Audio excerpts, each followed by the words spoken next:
Good afternoon. I stole a page from Megan. No slides for me. My name is Bob Schulte. I'm one of the 4 founding members of Barnstable Speaks. I'm joined by one of our other founders, Sandy Jones, up here in the front. I want to start by thanking Suzanne Connolly and Save Greater Dowses Beach for including Barnstable Speaks, for everyone that took the time to join us here today, but I'd particularly like to thank the terrific guest speakers we've had so far.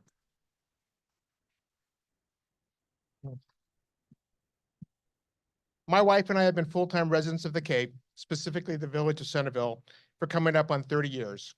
Our 2 children, now adults, grew up here and spent many days playing with friends and family at Barnstable's beaches and lakes and working their summer jobs in Centerville and Osterville. Additionally, my wife's parents own a home in West Yarmouth, and several of her siblings own a home in West Yarmouth for many years. Our family has had a long and treasured relationship with the Cape, and my wife and I care very much about preserving what we believe is unique and special about the Cape and Barnstable for our children, our grandchildren, and for many generations to come. That's what was behind my decision to join several other like-minded Centerville residents to form Barnstable Speaks. Our group is an independent, community-supported grassroots organization formed in September of 2023. We've been the people knocking on neighborhood doors, particularly Sandy, passing out flyers, mailing postcards, and sending emails regularly to our followers, informing them of the steps they can take to make sure their voices are heard. Our letter writing campaigns to the EFSB and others have been successful because of our followers, many of whom we know are here today. Barnstable Speaks represents not just Centerville, but the residents of all 7 villages in Barnstable, and we thank you for your support. Contrary to the unfounded accusations made in a letter to the editor of the Cape Cod Times this week, our group and its activities have been funded entirely by its founders, along with signs and stickers donated by a local Hyannis business. There has been no other money, dark or otherwise, supporting our group and its efforts.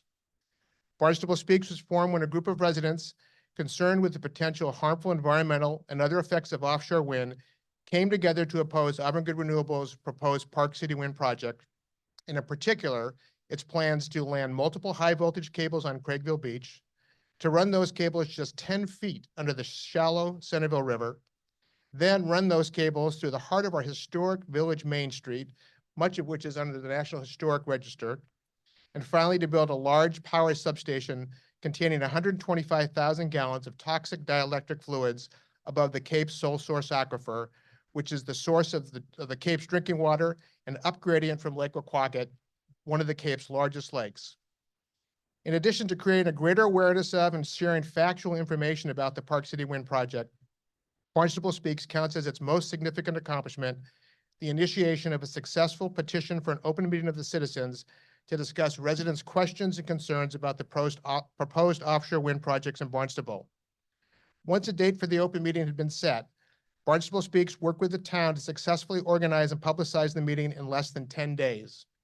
It was estimated that close to 700 residents attended the open meeting at Barnstable's High School Performing Arts Center, and another 750 plus watched the Zoom presentation remotely, either live or following the event.